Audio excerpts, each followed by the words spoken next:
Good morning, everyone. Welcome back to Morning Brews. On today's show, Bruno Fernandes, red card, rescinded, and Amanda Staveley in talks to buy a big share of Tottenham Hotspur Football Club. Stay tuned here.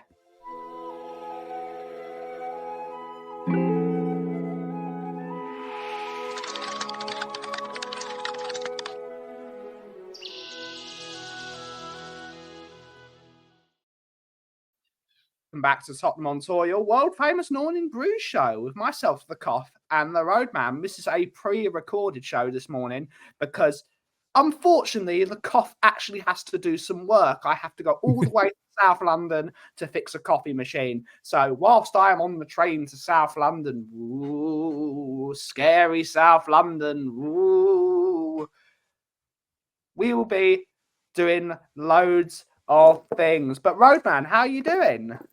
Yeah, I'm all right. I've had a good day, just chilling, relaxing away and stuff. So yeah, it's been an all right day, to be fair. Weather's been terrible though, and I've actually got my heating on right now. My heating's on because it is chilly, and I don't like being chilly. Yeah, and I don't like it. I like to be warm. Absolutely, mate. It's that time of year. We're starting to get our woolly jumpers on. We're getting the throws out. It's my favourite time of year, autumn. I absolutely love it. But let's get in with the first bit of news. Bruno Fernandes' red card has been rescinded. I don't understand this at all. I thought that was a sheer fire red card.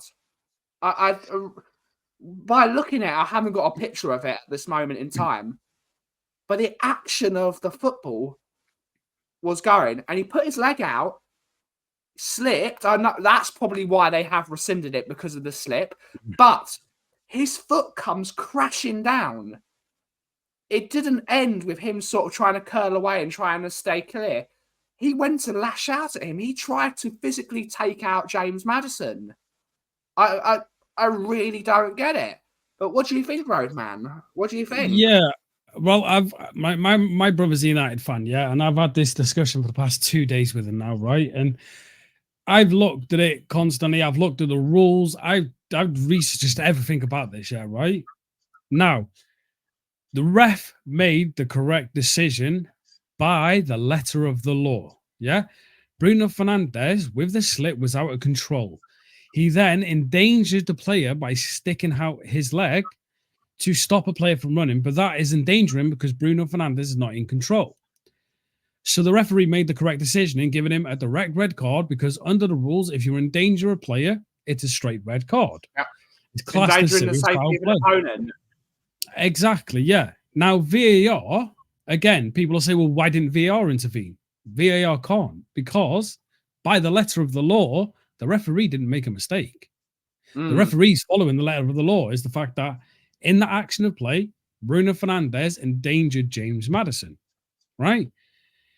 The reason they've overturned it is obviously you can look at it once you break it down, once you slow it down, once you take your time and everything like that. The interpretation of it can be taken by anyone however you want. Obviously, the people who looked at this, their interpretation of it wasn't serious foul play and it wasn't a red card, so they rescinded it. I think they're just showing pity on United because they're trash, to be fair, and they don't want them to be even more trash. Do you know what I mean? But no, in all seriousness, right? It was all correct, to be fair. Yeah, the ref correctly gave a red card. VAR correctly couldn't overturn it. And for me, it would have been a super harsh red card. When you break it down and have a look at it, Bruno Fernandes' heel actually hits James Maddison's shin pad, yeah? It wasn't studs. And yeah, if this was against us, I'd be fuming if we got a red card for that. I'd be fuming. In all honesty, looking back at it, for me, I'd have been fuming for it. But it was a red card. At the time, it was a red card. It was over the top of the ball. His studs were out, and he made an action to try and stop James Maddison. For me, it's a red card. It is a red card. It doesn't matter in the grand scheme of things anyway, Roadman. We would have battered them with 11 men on the pitch. We were already battering them.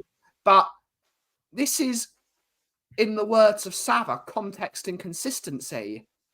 if we'd have been given that red card, like Basuma got one against Nottingham Forest last year, which was a very similar tackle.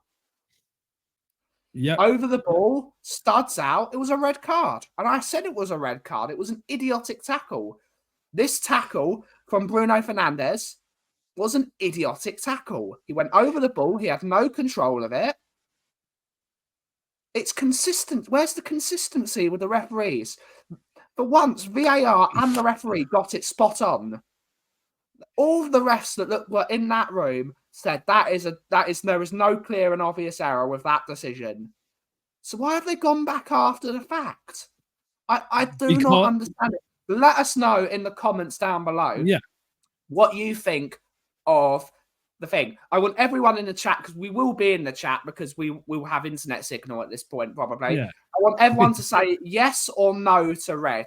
So put it in the comments. Let's do a bit of audience interaction. We're only doing short, because again, we've got no news to talk about. Even if we were doing it live, there's nothing to talk about. There's nothing to talk about. Nothing to talk about. So keep it short and sweet.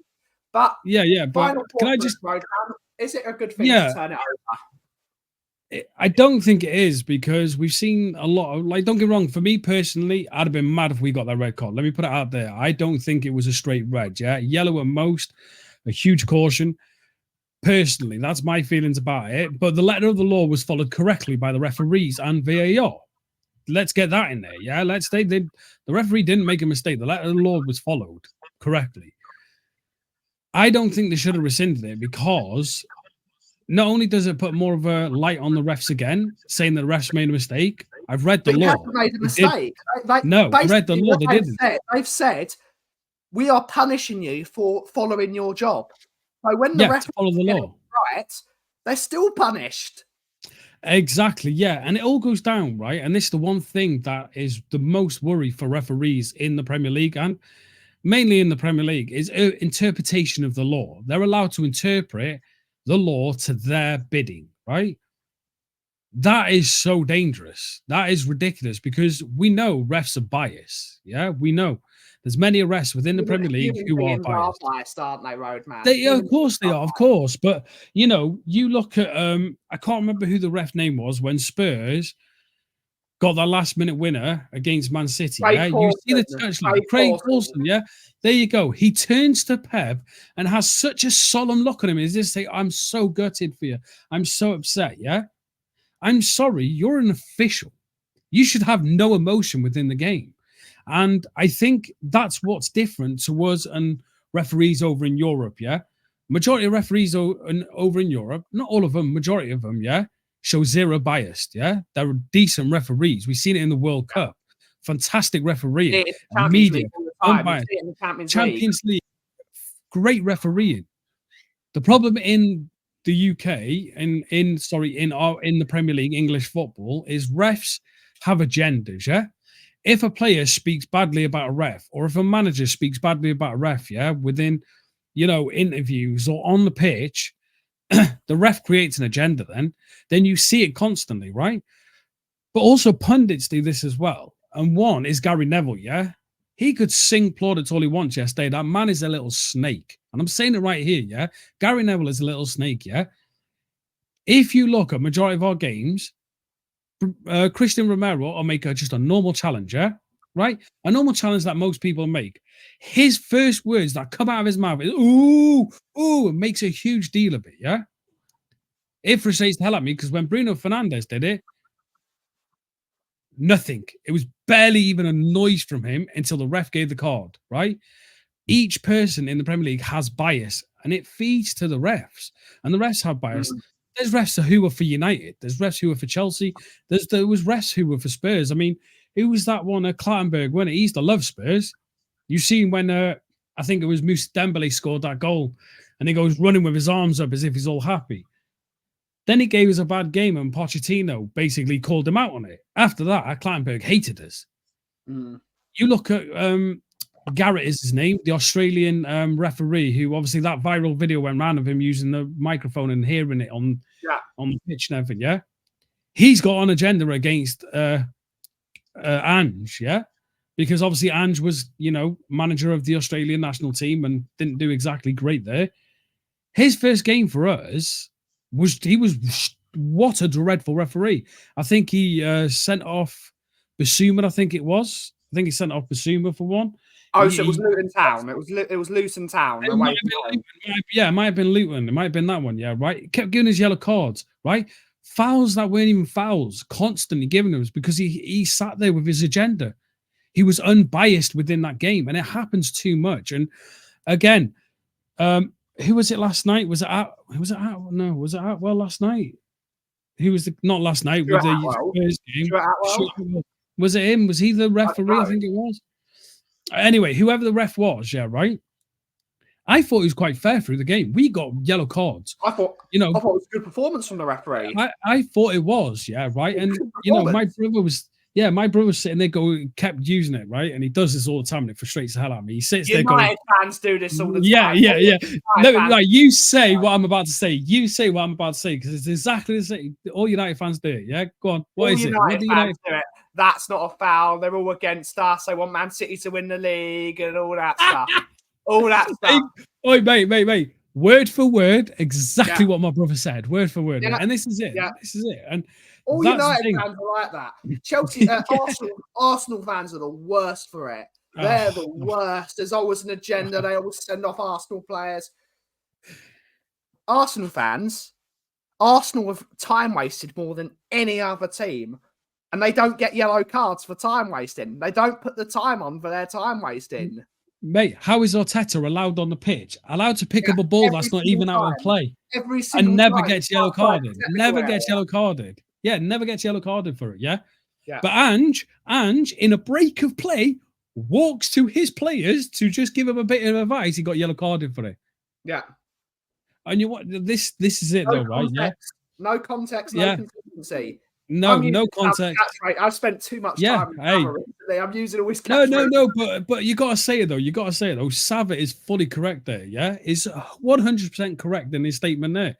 No consistency, mate. No context, no consistency. Yeah, refs in this country are absolutely crap, and they are full of bias. They are full of mistakes, and it's not going to change anytime soon. Do you know what I mean? But again, my final thoughts on it, even though this was meant to be my final thought for the past 5 minutes. It means we can get a suitable side video. Exactly, yeah. But we like to waffle here. Yeah, we do. But for me, letter of the law was followed, yeah? I read the letter of the law. Bruno Fernandes endangered a player because he was out of control with his movements. They rescinded it because, again, it's not bias, but it's interpretation of the law, right? So the people, obviously, in the background who obviously looked at the situation, their interpretation of the law is Bruno Fernandes didn't do anything wrong. I'm sorry. Red card or not, your captain, in desperation, lunges at a player, right? That tells you everything you need to know about the situation with United. When your captain is in desperation because he knows his game is crap at the moment. So that's what players do. When they're desperate, when they know they're not having a good game. Frustrated as well, when they're frustrated. Yeah. They lunge out, and he did. And he gave the chance for the referee to give him an answer for that situation. The referee did. And the referee followed the letter of the law. And that is a red card for serious foul play. Yeah. Simple as. Halftime team talk, Roadman. Yes, the halftime team talk. Please, if you're enjoying the content we're bringing to you, like and subscribe. We try and give you as much content as possible, relevant content, fun content, and not just always serious, always, pre-written a bloody prompter or whatever it is. We want to sit here and just give you the best content. And our community at the moment we do on this show is when we're not in our WhatsApp group at 8 at night, I will send the Roadman a message. Always been me to Roadman, any news, and Roadman. That's the only pre-scripting we do. We go in this all guns blazing. What we think is none of this is scripted. Probably we should be scripted because we might actually sound like we make some sense. But that goes behind the point. But carry on, Roadman. Yeah, that's it. I mean, literally, this is the God's honest truth here. This is not lying. In the chat, when Ben said to me what news there is, I said Bruno Fernandes red card rescinded. and Staveley news. That is it. So we just come on in and we just go for it. And the community we're creating at the moment is absolutely incredible. You guys in the chat are absolutely fantastic. We are steering away from any trolls, any dramas, any issues. Yeah, our opinion is our own. We like you to listen to our opinion. Doesn't mean you have to agree with it. If you want to come in the chat and actually, give us a reason why you think our opinion is wrong, please do it correctly. We don't need people coming in. You will see me at a football game. If you are a season ticket holder or you're going to a game, if you see me, let's have a chat. Because at the end of the day, it's only a football opinion. If you're at the goal line bar and I'm there having a chat, if I'm at the Antwerp, if you see me in the queue at Chick King, if you see me anywhere, let's have a chat. Let's have a chat. Exactly. It's all love. It's all football opinions, and we're just having a great time. But without further ado, it's time for the final bit of news. We alluded to this with James Flower, Mr. Daigle, and Mr. Lubin on Evening Brews last night. If you want to hear what those guys have to say about it, you can go to the channel and watch last night's Evening Brews. It was a great show. They had some great stuff. It's Daigle. Daigle always does good stuff. Yeah. Amanda Staveley is looking at a big purchase of percentage in Tottenham Hotspur Football Club. So, I don't think the figures match up because some were saying $500 million for 25% of the company. I don't think those numbers match up personally. But Roadman, what's your thoughts on this news? I don't think, and I think Staveley does want a share of Tottenham personally. I do think she wants to buy in, but I don't think the numbers match up at the moment, do they? No, they don't. I mean, the one I seen was talking about 500 million for 25%. $500 million. Right? $500 million. Yeah. $500 million for 25% of Tottenham, right? Now, a lot of people interpreting that as 25% of Tottenham as a whole. Now, from what I understand of things, and bear in mind, I am a thick Welshman with a beard who sits in front of a screen talking to you. So if my maths and what I'm saying is completely wrong, understand why. Put it in the comments down below. Yeah, exactly. But my interpretation of things is it's not 25% of Tottenham as a whole. So if you take 100% of Tottenham, it's not 25% of that. It's 25% of ENIC's share. So ENIC Group's share of Tottenham, which I think is around about 86%, something like that. It's 25% of that, right? But which she will obviously they're buying Joe Lewis's shares of ENIC. She will. Yes. Oh, Ben's internet is gone. So while he is glitched out and struggling, I'm going to talk. There we go. He's back. Yeah. You glitched out a little then. When you were about to go in, when you were about to hit that haymaker, the mod father. Daniel Levy's not selling his share anytime soon, is he? She's buying Joe Lewis's shares. Well, yeah. Well, actually, so Joe Lewis doesn't have no shares within Tottenham anymore. The trust, the Joe Lewis trust. Yes, the trust own it, right? So what Staveley were doing is buying that part of the the shares. Now, £500 million is basically it's a kiss on the cheek. It's buying a pint. It's sharing a bag of chips. It's that extending the arm. You know what I mean? Type of thing. It's opening the door. Now, bear in mind, I believe she's married to the Saudi guy. I believe it is. Let me just check. It's not Saudi. Let me find out. Here we go. I did have a look. Her husband, I believe it is. Sorry, guys. This is why it's not pre-scripted, because we are trying to search things while we were on. Husband, Mehrdad Gadusi. Yeah, the Saudi Arabian Public Investment Fund, yeah. So they spent 305 million on the takeover of Newcastle. Now, I think he's from Iran. He's not from Saudi. Oh, is he from Iran? My apologies. He's from Iran. Okay, cool. From Britain, but he's from Iran. He's British Iranian. Yeah. British Iranian. Okay, cool. Now, when you look at it, the reason they wanted to buy Newcastle is because obviously all the issues with Ashley at the time, and it seemed like a good prospect to buy into. What I think they missed in the whole takeover of Newcastle was how bad Newcastle's FFP was, and how the situation wasn't. They couldn't come in and just spend money. No team can do that, though. No, the way I wouldn't say you're correct, but you're actually wrong at the same time. When they bought into the club, originally what they thought was they would have a couple of years so they could spend as much money as possible. They actually changed those rules just as they bought the club. So now it is you've got to spend what you generate. So in a way, they did it at the right time for Newcastle, because if they still had that 2-year sort of leeway, Newcastle United could literally spend 400 million, and they wouldn't get touched by it because there was a grace period. The rule is you've got to spend X amount of your revenue, and that's the way it works. So that is why they now want to buy part of Tottenham, who already makes that revenue. That revenue is already there. All they need to do now is spend that money, because they can say, well, the club's making this because the balance sheet is doing this, and this, which means we can spend X. Newcastle United, as much as it's an amazing stadium and they get 55,000 in that stadium every other week, apart from football, that club generates no money. Whereas Tottenham Hotspur's got the NFL, the club shop, the Skywalk, the concerts, the hotel that's now got planning. The F1 track.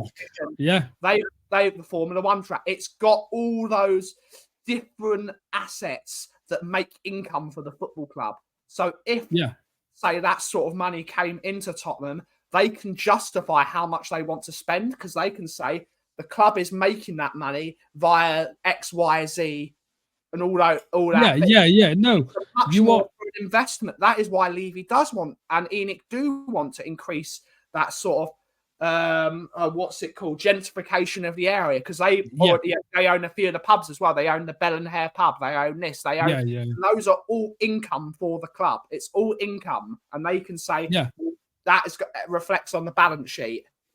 Yeah, and you're completely correct there. Yeah, and that you are really correct there. Now, the good thing about Tottenham as well is, like you said, with all that, but when it comes to the football, right, we have a stupid FFP. Right, we are the best FFP club in the Premier League, and we have been for years. Champions, you'll never sing that.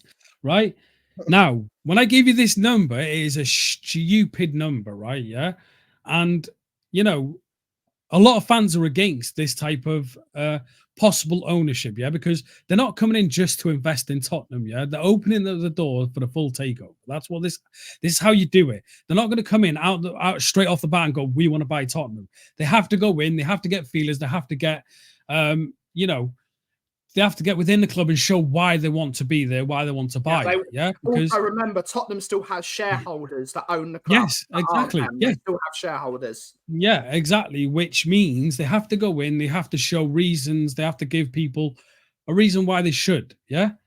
This number I'm going to give you now, is this investment fund that Staveley's husband is obviously the main guy of, or whatever it is worth, its net worth, right, as of July 2024, mate, and this is a ridiculous number, 925 billion. Yeah, that's a bit of quid. That can buy me a Freddo. That can buy me a Freddo. Yeah. That can do a job. That can do a job. Now, this 500 million is like, again, this is like us going to the shop and buying a 20p packet of crisps, mate, right? In the grand scheme of things, this is them opening up the door. 500 million pounds to Levy is a godsend, because that's a transfer window. That's payment to the stadium. That's payment to the hotel, the lot, yeah? That's a good little chunk of change for something that he doesn't have to worry about, because his shares are still there. Whereas ENIC shares, ENIC's obviously group shares and his kids' shares, that's what gets affected. So Levy's happy here. Let's get this here. Levy's enjoying this. And people might say, oh, this is all bullshit. This is all random talk. Sorry. Levy's been in talks for ages, and we know publicly Levy said that he's looking for investment into Tottenham. I think, I wouldn't be mad. Scheme of things is Levy's not going to sell Tottenham unless he gets an idiotic offer. He's already said it. I would only sell Tottenham if we get an idiotic offer. What this is Joe Lewis is now coming to the end of his days. He wants to sell off his shares of the trust because he wants to sell them off. But I think Levy does not want to go. He is not. No, he already said that. But let me, sorry, just going on that, man. I'm not trying to cut you off or anything. Yeah. But this was said in the last one when there was takeover talks and everything like that. Yeah, Levy's openly said if anyone comes in to buy Tottenham, one of the clauses within this deal, conditions. Sorry, the beautiful word, conditions within the takeover is Levy stays for I think another year. Right, he stays for a year because he wants to make sure, in his words, that Tottenham is protected. Mate, the best way Tottenham be protected is if someone comes in and buys it and you F off. That's how we're protected. I will actually disagree with you. This is me being the arch right Levy outer. If any investor comes into a football club and they want to make money, because football is now about making money, the perfect person to generate money for them is Daniel Levy.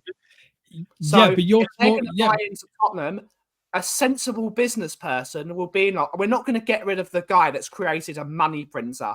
We're going to want him to do what Tottenham's original plan was. Well, ENIC's original plan. ENIC originally owned part of Rangers and it also owned part of a Greek club. I can't remember which one. Put in the comments below. That was AEK. Was it AEK Athens? I think AEK. It was. Yeah, I remember. I used to speak to a Greek Spurs fan. We used to speak a lot. Yeah, and he used to be a follower of the channel. He doesn't do it anymore because he's really busy. I see on his Instagram he's always traveling and everything. Yeah. But he actually, it's AEK Athens, I think it is. Yeah. And I believe he said, I believe that's a club that Ange Postecoglou supports. Let's have a look. Possibly, but going on what you're saying there, Ben, completely agree with what you're saying. Yes. It would make sense. Supports. You've crashed it. Oh, there you go. Yeah. But for me, right, what you're saying there, I understand what you're saying, And Levy did create an incredible money pit, right?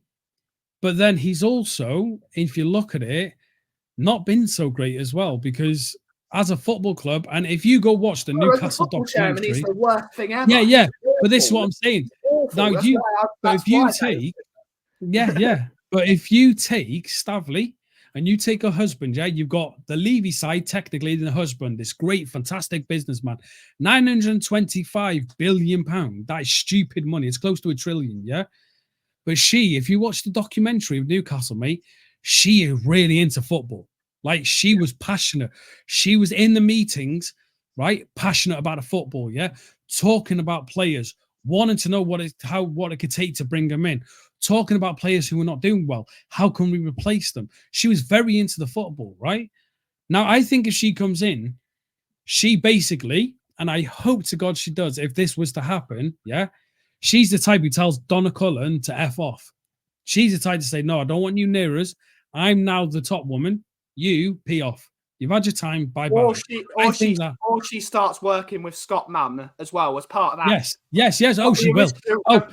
The reason I think Scott Munn was brought over is because Scott Munn sat over City's because he was part of the City Group before. City Group was expanding into to Asia, and he was sitting over that sort of and that includes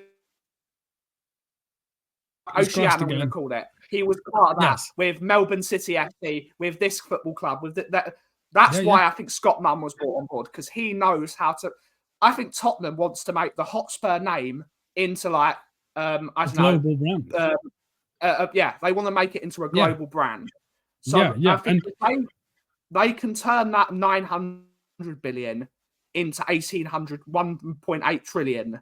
That is why I think Levy's not going anywhere. He's the best. He wants to be a part of it. He's the best money generator in sports. And I'm saying that, and I hate the geezer, but that is what he's good at. He's a great money generator. He is. He really is. And he will 100%, right, want to be in with the fingers in the pie, so to speak, with these type of individuals, right? Now, we've kept away from the political side of this situation, yeah, right? With our history of our club, yeah? And obviously with that side of things, right? I understand why fans don't want this. Unfortunately, we can't control this, right? This is the one thing we can't control. If Staveley comes in, you hope her passion for football, and she was highly passionate. If you don't believe it, go watch that Newcastle documentary. Honest to God, she is a very passionate woman who enjoys football, right? She does like football. I hope she comes in and she pushes it. She's the one in the board meetings sitting there when Levy's like, oh, how much are we going to have transfer window? What you want about? She's sitting there saying, no, we need to buy this player, and putting points across, because I don't think we actually have anyone in our boardroom who wants to push at Levy. Yeah. I don't think there's anyone there. They're all just sitting there going, Levy goes, we want to... by design. Yeah, exactly. By design. He's got, so I'm hoping this gives a bit of a shake-up, yeah? I think this happens. I truly believe we will see Staveley putting in an investment like Radcliffe did with the Glazers at United, and I hope we see betterment of our club. That's all I ever want. I hope we're in a position to do it. And if they want to stick copious amounts of money where we can use in transfer windows, because Levy will, let's put it so, it's free money to Levy. He will use it in transfer windows. He will, right? Because it's not taking out of money that he's generating from the club. So it makes sense to. Makes him look good with the fans. Spending money in transfer windows, bringing players in, makes him look good. In trophies. Hope. It's always got to do. It's always got to do. Exactly. And this could be the possibility for us. I get fans' issues with it. I completely agree with you and understand with you, but we can't control this. So we just hope that if this situation comes to fruition, we win something from it. But on that note, Dave, it's time for us to end. I don't know how we managed to stretch this out, but we did a great job. We're the Brews Bros. We're the Brews Bros. We're the Brews Bros. We're the Soul Men. But Tottenham on Tour will be live later at 6 p.m. For evening brews. The coffee company will be live at 3:30 p.m. when I get back from South London to do the stream with Bobby, Cooves, and whoever's round at that time. But thank you all so much for watching today's show. I really hope you enjoyed this one. Let us know what you think about this video in the comment section down below. And take it away, Dave. Yeah, just before I do, please remember, our opinions are our own. Yours are yours. We're not here to try and change anyone's mind or nothing like that. We're just here. We're just here to give opinions, and we generally like listening to yours. We really do. We see your comments in the live chat after the videos and also in the YouTube when you leave comments afterwards. So please let us know what you think. We enjoy listening to you guys, and we hope you enjoy listening to us. So from me, Doma ni Mind. And as always, if you smell what the cough is brewing, thank you so much for watching. Have a great rest of your day. Ciao for now.